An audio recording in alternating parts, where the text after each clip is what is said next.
All right, we're going to get started here. This is talk about how an unlikely thing happened, how my novel, Wolfpack, which you see on the screen there, ended up becoming the basis for a television series that's going to air on Paramount Plus in January, starring none other than Sarah Michelle Gellar. It's a very unlikely journey. It's almost like winning the lottery, so bear with me and we'll take you through this. This is the first cover of the book, 2004 publication, and to be honest, it's not a very attractive cover, and I blame myself for that. The face you see there, the artist originally had a different kind of werewolf in mind, a little bit like that mask there, but I kept telling him to make it more dog-like, make it like a dog, and he did it twice, and then it ended up looking like that, and it looks like, actually it looks like my border collie. So I'm responsible for that. For the other 3 books in the series, I left him alone, and you can see they turned out a lot better with the kind of look to them that was his and not mine. And there they go. Lone Wolf was the second book in the series, Cry Wolf and Wolf Man, all 4 coming out from Tundra Books in Canada. And the series was set in the northern British Columbia. And the TV series will be set outside of Los Angeles, of course, because who wants to hear about stuff that happens outside of British Columbia? One of the funny things when I was on tour with in British Columbia, I would tell the kids, I sent the books in British Columbia because everyone knows there's more werewolves in northern British Columbia than, say, northern Ontario, and all the kids are like, really? Oh, wow, that's so cool. So anyway, I left this alone, and there's a look to these werewolves that was his and not mine. And then, to give another example, there's the Italian edition of the book, which is really cool, and I had absolutely nothing to do with that cover. So that's what happens when the author, who thinks he knows everything about everything to do with his book, stays out of it and lets the people do their work. Okay, but despite the cover, the book was a success, thanks very much to the Silver Birch Award. Now, nobody here would know what the Silver Birch Award is, but basically it's a contest that was in Ontario where school-age children voted on their favorite book. There was a list of 10 books on the list, and children had to read about 4 or 5 of them to be able to vote. And Wolfpack was one of the 10. And interestingly enough, in order to be in the competition, you had to have at least 5,000 copies in print. So as soon as it made the list, there was another printing, and the book started to sell to schools, and it ended up, I think, doing 10,000 copies, 3 printings, and by the time they voted, Wolfpack was a landslide winner. And a matter of fact, you see me there with the prize. The presentation where they announced the winner was down by the lake, Ontario Place, and they had bussed in all of these kids, and might have been 2,000 in the crowd, and they introduce you on stage, and all these kids are waving their books, your book, waving it, and I swear to God, it was the only time in my life as a writer I felt like a rock star, because all these kids are screaming, waving the books in the air like you're their hero, and it was just a fantastic feeling. The best moment ever up until learning about this TV series, but it was really great and really a lot of fun. So it won the Silver Birch Award that year, and it also won the Aurora Award. Now the Aurora Award is the Canadian equivalent of the Hugo. That sounds impressive, but it's not quite as important as the Hugo, but it's pretty cool. It's voted on by Canadian science fiction and fantasy fans, and that year Wolfpack won Best Long Form in English. So pedigree was great. Had 2 major award-winning, the book won 2 major awards, and it seemed like it was all set. Now at the time, there were a couple of people that were interested in optioning the book for film and television. One guy had been an associate producer on the Survivor series. So you're thinking, okay, that guy's got some juice. He's in television, he's working in it, he's interested in the book. Another one came around, and he had a development contract with Paramount Pictures. And you're thinking, this is great. These people are actually in the industry, they're interested in the book. And then after they expressed their interest, nothing happened. Zero. So I didn't expect anything to happen this time. As a matter of fact, after that first contact, I never heard anything from any of these people. So it's hard to get excited about these things when they come about. So after that, we did the 3 other books in the series, and I got on to writing other things. You can see up there, Battle Dragon in the top left corner. It's about a dragon that gets blown through time and ends up being in the middle of the Battle of Britain. The Germans think the British have some new super weapon. The British think the Germans have new super weapon. And there's this woman that also traveled with the dragon on its back, and she's trying to figure everything out. And they find the wizard. I know it's a bit of a stretch. He's like 500 years old, but he was there. And they figure out a way to send him back, and there's a kind of a surprise end. But I did that, and I did the Mark Dalton series, which is a series about a truck driving detective. And that was in Truck News Magazine. It ran for 15 years, a serial story. I did about 50 stories about this guy. 2 of them were adapted into audiobooks. You see them there. And another thing that happened from that, from the series, I did 3 full-length novels for the Canadian government. They asked me to write a novel, the first one on the left, to help teach long-haul truck drivers how to save fuel while they're driving. So they had this 1-day course. So I put all the information in that course into the novel. And the idea was that the drivers didn't have to come off the road and spend a day in a classroom. They could read the book and learn the information at the same time. And the woman who came up with that, she won an award for being so innovative. It was called Edutainment. And I ended up doing 2 more books. So I'm the only author ever to do 3 full-length novels published by the Canadian government, which is cool, but that's what I was doing after Wolfpack. And basically nothing happened with Wolfpack for the next 12 years. It's just like, okay, we did our thing, we won some awards, we got on with it. But then, 2 years ago, just sitting at the kitchen table, my wife was making dinner, got an email from my agent saying there's somebody interested in film rights or television rights to the Wolfpack TV novel. And I just thought, okay, just, a shrug, and all right, that sounds cool, because we've had this before, right? For example, 2 of my novels, Scream Queen and Blood Road, both had been optioned. Scream Queen is about a reality television show set in a haunted house that actually turns out to be a really haunted house, and bad things happen to good people. And Blood Road is about a vampire truck driver that drives across Canada only at night, picking up hitchhikers, strapping them into the back of his truck, feeding off them for several days, and when they're all dried up, he dumps them in the side of the road. And because he's traveling all the time, and the jurisdictions where the bodies end up, they're different all the time, no one seems to be able to connect the murders until one runaway girl manages to escape, and then things get to change around. But both these books were optioned, 18-month options on each of them, and like before, nothing happened. So when these Hollywood comes knocking, you're like, yeah, okay.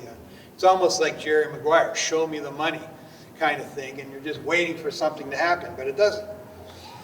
Okay, so we negotiate a little bit with the rights, and at one point my agent said, well, if it doesn't work out, it's not such a big deal because it was only a small amount. And I thought these guys were crazy. They didn't know the books had been out of print for 10 years. Like, what are they doing? These guys don't know what they're doing. But how wrong I was on that. So we ended up signing the deal. We'd get some money from it, pay some bills, and we'd get on with our lives, and that's what we expected. But then, and nothing happened for a year, so there was no reason to think that there was anything else going to happen than just what happened before, which was nothing. But then on a Wednesday, I was sent a press release from, I can't remember if it was CBS Viacom or who the name was on it. They had a press release about what they were doing, and I read through it, and I said, okay, that's great. I looked, I made sure my name was spelled correctly, and all right, it was, so okay, that's fine, go ahead with it. And, you know, I just was not expecting anything to happen. But then 2 days later, this showed up.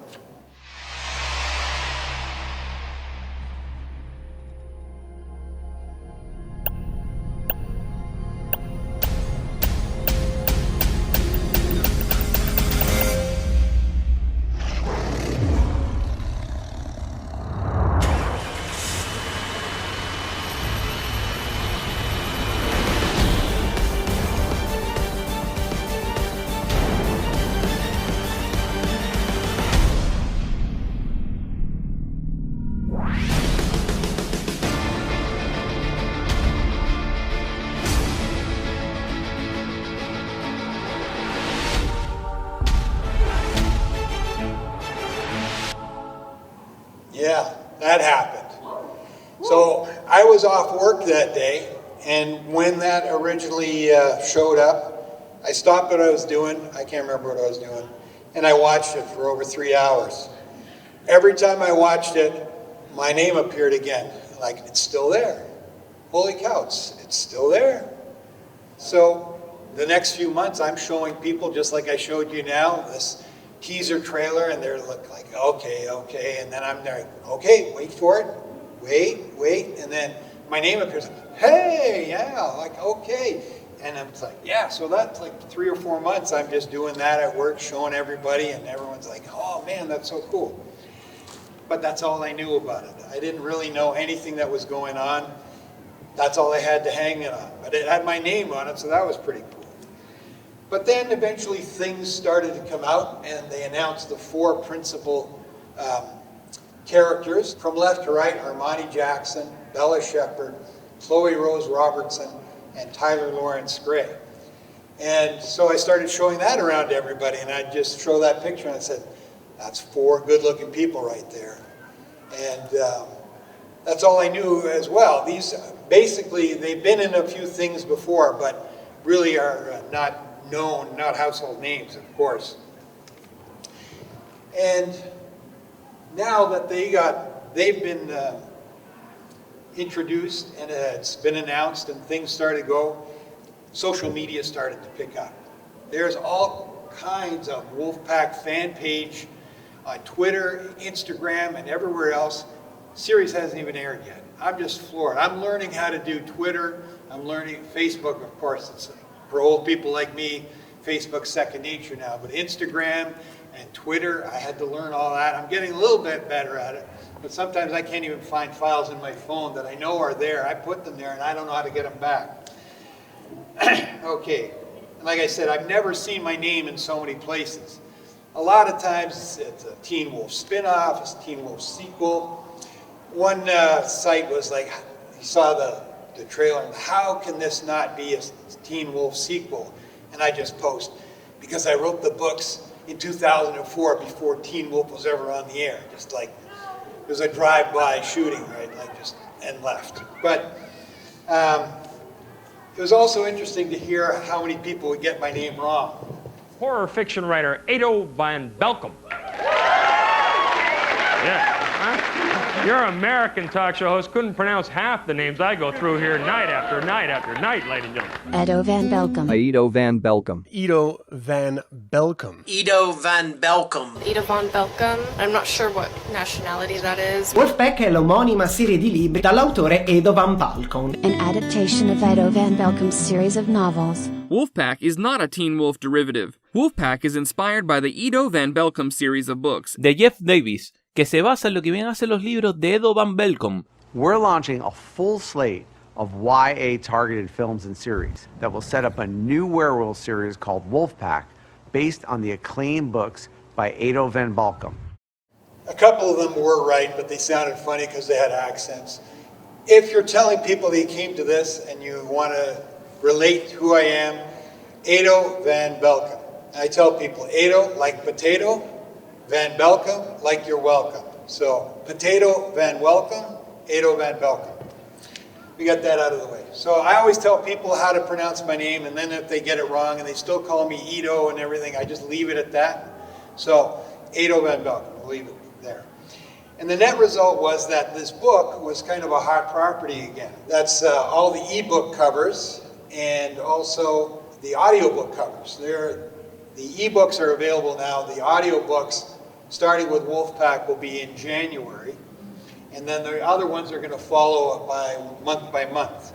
So that's cool. Like this book that I wrote, the first book 16 years ago, and the last book 12 or 14 years ago, all making a comeback there. And that's really gratifying because it's going to be new readers and everything else.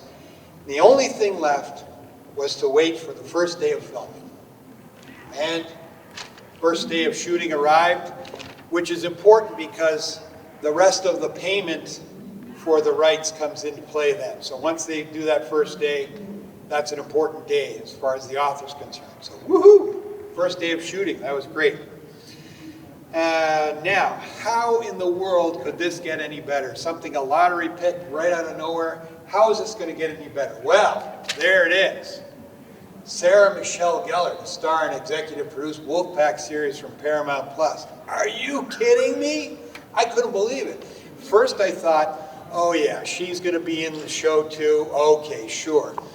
And then I watched social media just go boom, boom, boom. People, then there are Instagram and Twitter videos out there and on TikTok of people crying and just out of breath because Sarah Michelle Gellar is going to be back on TV. I couldn't believe it, but I believe it now. This was huge. I mean, the interest level in this just went through the roof, and I'm grateful to her. She is horror television royalty, and the fact that she's associated with this show is fantastic. Okay. Now, with Sarah Michelle Gellar and Rodrigo Santoro signed on, it was time for social media to kick in. Everyone's having a great time. And one thing I can say that the cast, from being down there, there's a lot of chemistry between everyone. And when I was down there, everyone on the crew said it was a great shoot. Everyone was having a good time, not a lot of tension. And hopefully that'll all come through on the day when it starts to air. So we did go down in October for a set visit. This guy is Ben, and he's the walkie-talkie guy. That's all he was in charge of, walkie-talkies. He didn't mind me calling him walkie-talkie guy. He was the first guy to recognize me on the first day. He was looking at me, because remember, they'd been there for 4.5 months.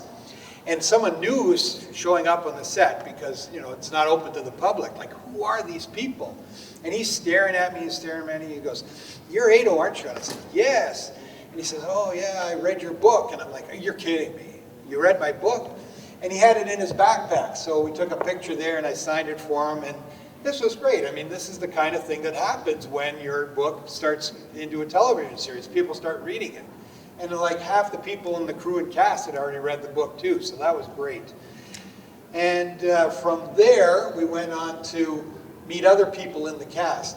It was the second day, and this woman, her name was Barbara, and she came over very outgoing, and she's saying, "Oh, new people, hi, how are you?" And she's like talking, and it turns out she's the costume designer. And we hadn't met anybody really except for Ben at that point. And my wife says, "Oh, it would be nice to meet a couple of people in the cast." And then she goes, "Oh, just a minute." She comes over and she starts bringing them over. And the first one we met was Bella Shepherd. She was excited to meet me, which was crazy. Are you kidding me? Like, they're starstruck by meeting me. And the author of the book that's been out of print for 10 years. And they're like, "Oh, you're the author. That's so cool. That's so cool to meet you," and everything. And I'm like, "It's great to meet you too. Like, this is wonderful." And so it was a great experience. This is Tyler Lawrence Gray. He's one of the 4 principals. And on the other side is Reiner rain or dawn. And I made a joke when I saw him. I said, oh, I didn't recognize you because you have your shirt on. Because through social media, there's all these pictures of these guys, and they're really buffed and ripped and everything. And they look great, but they're not afraid of taking off their shirt and showing it off, which they should, because they've got these great bodies. And I had this idea that I was going to take a picture in the middle of them. I'd be flexing, and it would be like pick out the author, like which one is the author, and it would be obviously me. But they were all great. And this is Rodrigo Santoro, who's from Brazil, Rio de Janeiro. He plays Garrett Briggs, the forest ranger who adopts 2 of the wolf cubs after the fire. And we spent some time talking to him, and he was great. He talked about the character. He seemed to know exactly what the character was about, what motivated him, and everything else. And he also said that he'd spent some time with park rangers to get some clues on the character and how he would be portrayed and everything like that. So he was really serious about his job. And we were there, and he had a tough scene, and he got through it, and I was really impressed with his professionalism and everything like that. So I really enjoyed my time, and my wife did too. She's kind of smitten by him, because he's, I gotta admit, a good-looking guy, right?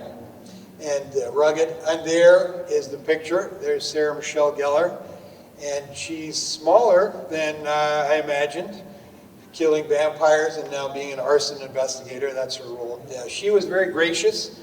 A lot of people talk about her, and she's a very nice person, and that is absolutely true. She was very gracious and kind with her time. Then there was 2 other principal actors, Armani Jackson and Chloe Rose Robertson. We did talk to them, and we were all set to get a picture, but then we did that stupid thing and said, oh, we'll get it later.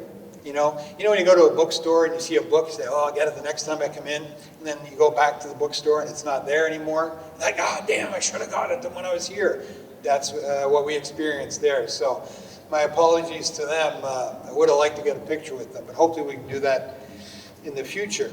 That's Jeff Davis, and that's in a barn that was on the set. They built this barn, and it's weird to go there because it's a building inside a building. This barn is inside a building, and we took that picture there. And I had some time to talk to him about the book and how it came together. I actually gave him a hug at one point, and we were talking. I said, can I give you a hug, man? Gave him a hug, and when he left, he said, can I have another hug? And I gave him another hug. So it was really, we got a bromance going, maybe. But he was a very nice man and very kind with his time. And I asked him, I said, I saw an interview with you that you said someone at Paramount had given you the book to read, because it's curious to me how he ended up with a copy of the book, because it's so unlikely. And he said, yeah, that's true. He said someone asked him, are you willing to do a supernatural series? And he said, yes. And he said, okay, well, why don't you read this? And at first it was like, oh, more teenage werewolves. And, he'd just done that. Like, I've been there and I'd done that. 100 episodes, 6 seasons, what more do you want me to do?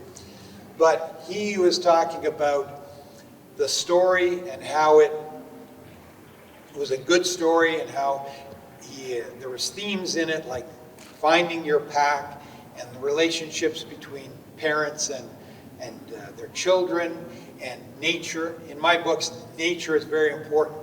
The pack defends nature. The ranger is a defender of the forest, and so they respect him for that. As a matter of fact, I don't know what's going to be in the series, but in the book they never call him Dad.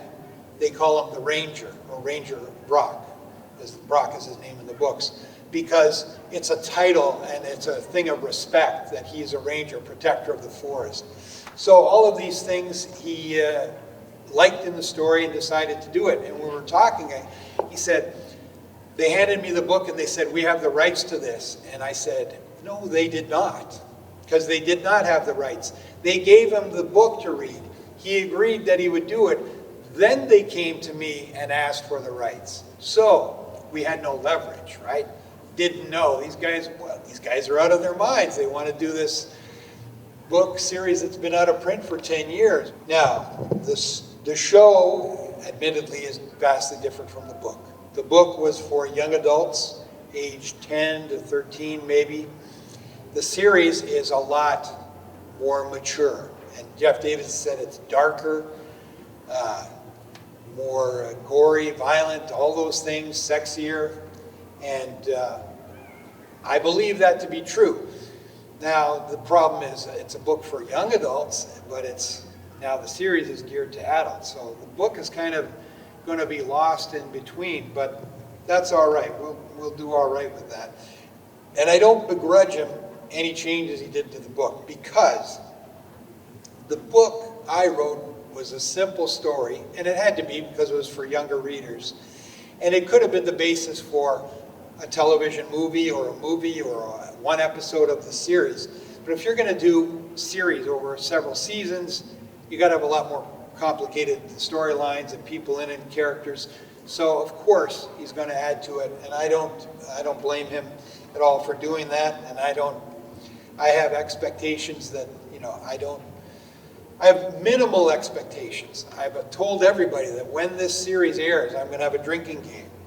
And every time I recognize something from one of my books on the screen, I'm going to take a sip. The only question is it going to be whiskey or beer? If it happens a lot, then it's going to be beer. If it happens once every episode, then it's going to be whiskey. But anyway, I'm not going to make the same mistake I did on the covers of the books, when I told the artist to make it more like this and make it more like this and put my business into his artistry. I'm going to let Jeff Davis do what he wants to the series, because I trust him to do the right thing with it and to make it a success. And we're all going to benefit from that. So my lesson learned, I am going to just sit back and enjoy the series and watch it just like everyone else.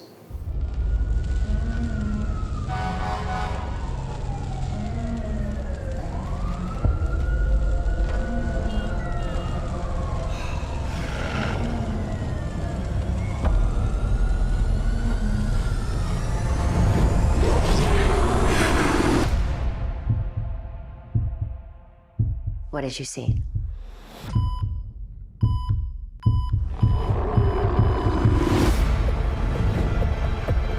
Something bit you. You're like us now. Just like us.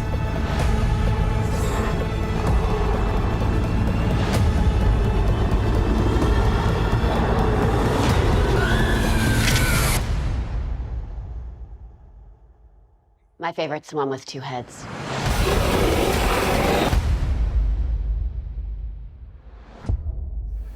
So, any questions? Yes? What was your inspiration behind writing a story about wolves? Okay. I had been writing all kinds of things for adults, horror novels, lots of short stories, won some awards, and I was doing that. But sales are hard to come by. So my wife, who had been working as a children's librarian, said, you should do some young adult stuff. So, okay, I will. I'm going to write about teenage werewolves who have all the problems of being teenagers in high school, plus they're werewolves. So one thing is, in the TV series, they're all beautiful people.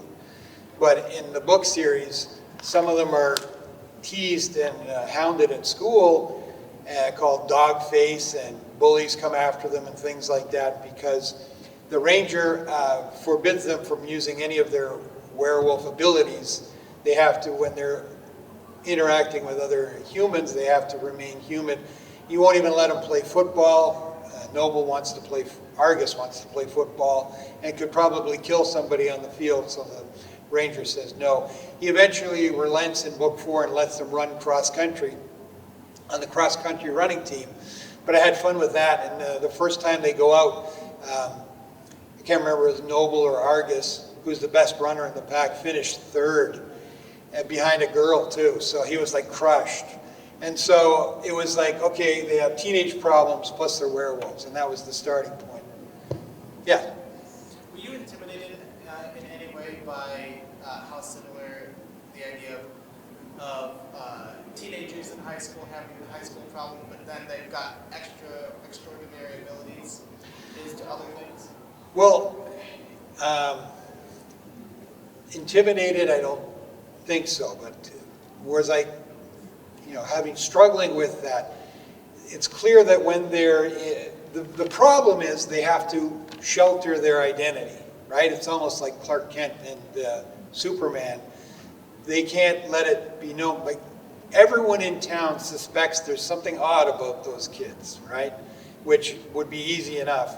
But what exactly, maybe they don't know. The ranger is very adept at sheltering them and guiding them.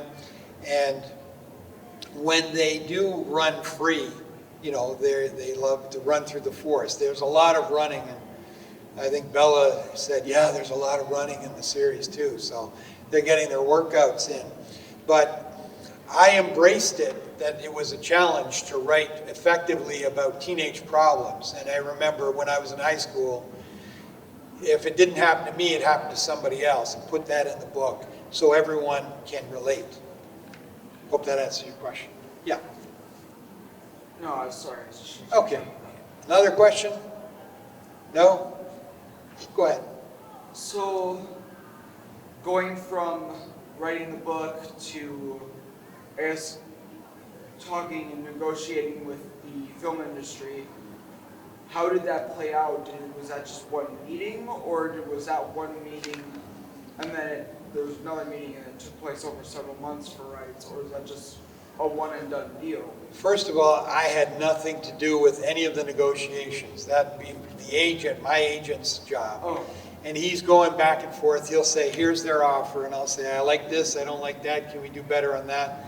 He'll go back to them and they'll say, no, no, no, and no. And then we'll go back and say, well, okay, how about this? And then, all right, this, and then it went back and forth. I might have been contacted twice, and they worked it out, and then it was just a matter of signing it. But yeah, it wasn't like we sat across the table and had a heart-to-heart or anything like that, looked them in the eye and said, no way you're ever going to get that from me. It wasn't like that. It was kind of civil. And remember, I was just like thrilled that they were interested. It wasn't like, oh, Jeff Davis is producing it, Paramount Pictures? Oh, well, that's going to cost you. It wasn't anything like that. It was just like, oh, these guys are crazy. Sure, we'll sign the deal, whatever. And then it worked out that way. But I'm not bitter, or I don't regret that at all. I'm just thrilled that I'm being taken on this ride.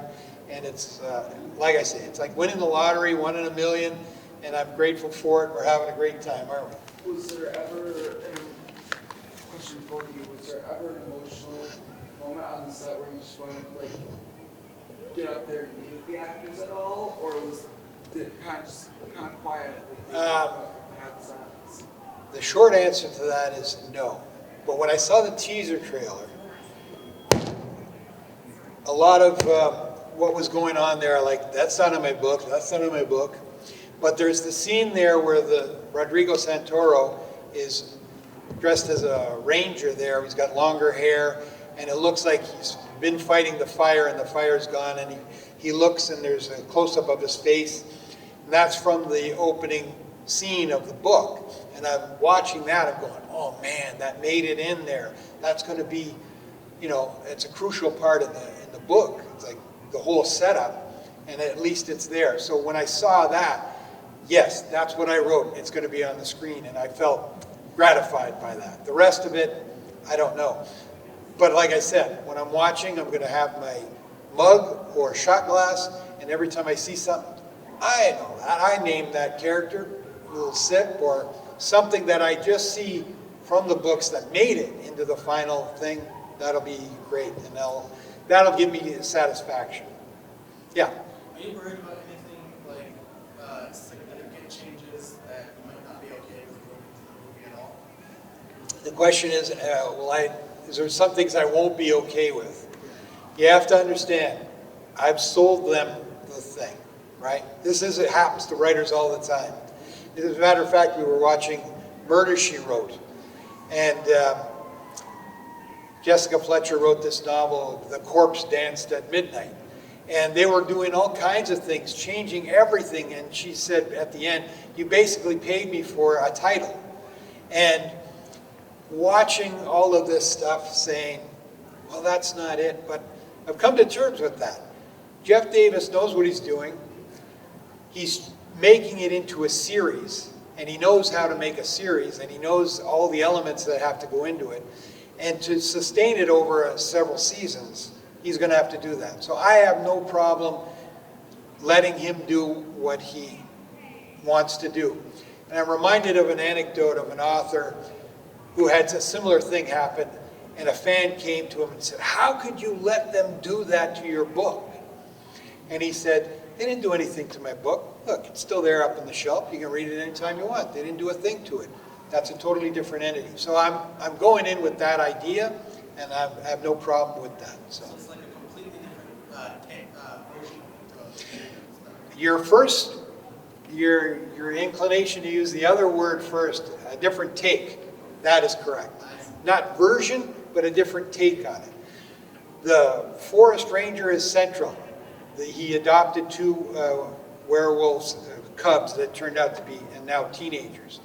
2 other teenagers came in, so there's 4 of them, just like in the book. In the book, 1 is a female, 3 are male. In the series, 2 are female, 2 are male. So all of these things are similar, but different. And I'm okay with that. As long as it's staying close to the source material, and as long as the themes of the nature, family, and all of those things are still recognizable, I'm proud to say that, yeah, it's based on my book. Yes? I've written for both older audiences and younger audiences. Which one do you like better? Well, the success of this makes me think writing for young adults is the greatest thing ever. But I just enjoy writing things that are accomplished and well done. I've done like 300 short stories, but I can say 10 of them are truly great. And I'm proud of those 10. The other ones, hey, I was learning, I tried something different, but for 10 of them, maybe 12 or 15, nailed it, got it right on. And the opening scene for Wolfpack is one of those little bits that I got right on. It sucks you in, there's a surprise, it sets up the rest, and as a matter of fact, selling the first book, I was on the phone with the editor at Tundra Books, and I explained to her the first scene where Garrett Brock is fighting the fire. Oh, I don't know if I'm going to spoil this for you or not. Should I? No. I shouldn't? No. Okay, so anyway, I nailed it, and I thought, I can't do any better than that. It does everything it's supposed to do. And who knows, when Jeff Davis read it, and he read that first scene, maybe he said, yeah, this is for me. Who knows? But it doesn't matter if I'm writing for young adult or adults or mystery, science fiction or fantasy or horror.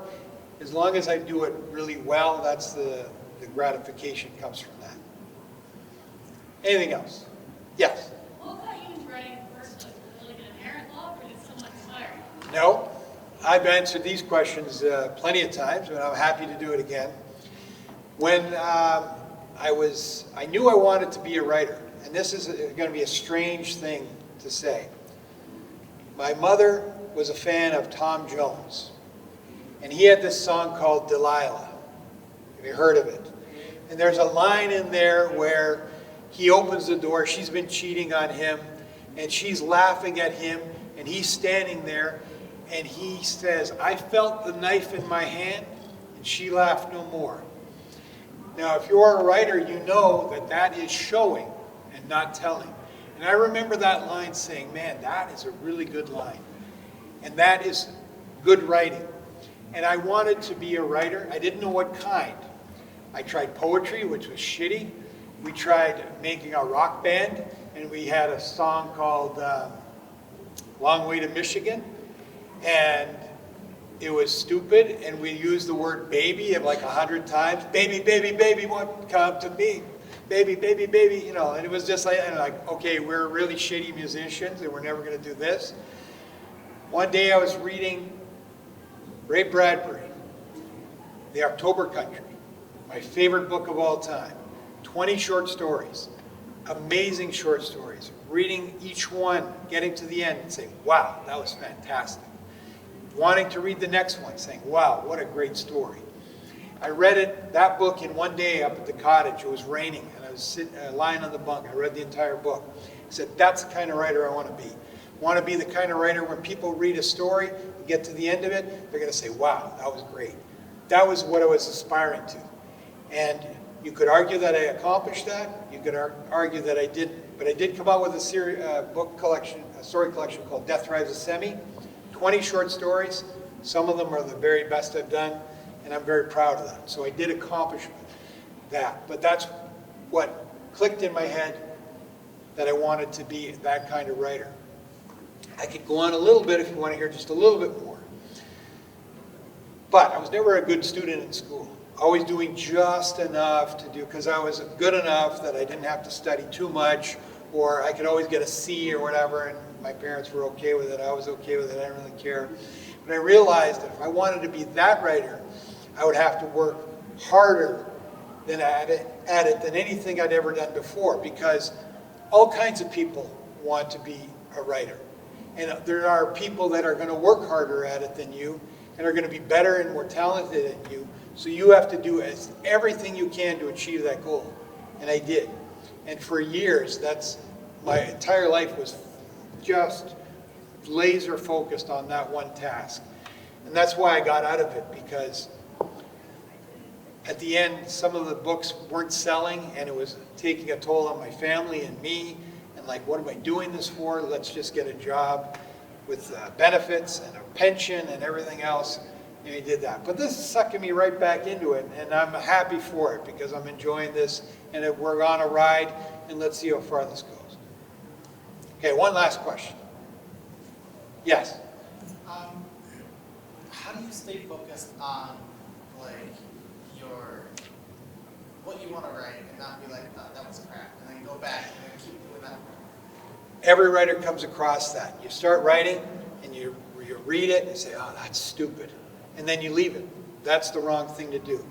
The thing you have to do is power through it and get to the end. Just getting to the end of something is an accomplishment. Not to worry about the quality of it the first time through. Read it again to make it better. I'll give you this example. There was a short story that I wrote called The Rug. It was for the Horror Writers Association anthology called Robert Bloch's Psychos. Robert Bloch was a favorite writer of mine. I love the humor and the horror that he did. People think of Psycho, but he was a very funny man, and he wrote stories that were very sinister and cynical and funny. And I wanted to do that. So I wrote this story about this old woman who found a rug outside of a funeral home. And she brought it home and put it in her room. And when the landlord came looking for the rent, which she didn't have, she hit him over the head with a marble rolling pin and killed him. Now what's she going to do? So she put him under the rug. And it's a metaphor that she put her problem under the rug. Now this rug sort of came alive. And it sort of absorbed the body, the dead body, and it kind of came to life. And that body brought it back to life. Now she had to start feeding it. I stopped. I said, this is stupid. What a stupid story. But HWA came out with a newsletter or some announcement said, we're a little short on stories for Robert Bloch's Psycho. So if you've started something, finish it and send it in. And I'm thinking, are you kidding me? This is like God himself saying, Edo, finish this story. Like, how could you not finish the story when something like that happens? So I got to the end, and I won't tell you how it ends. But this thing starts cruising around and starts coming after her. It's floating around like looking for something to eat. So I sent it in, it got accepted, and it was a finalist for the Bram Stoker Award. And everyone said that that probably captured the spirit of Robert Bloch more than any other story in the anthology. Well, who am I to know what's stupid and what works and what's not? Got to finish it and let someone else decide if it's worthy or not. So if you're writing through it, get to the end, however you can, and then worry about it afterwards. Because you never know. You just never know. We're all good? Anything else? Okay, thank you again for coming out. Would have been great to have a hall full of people, but I appreciate your time and attention. It's quality and not quantity. Yes.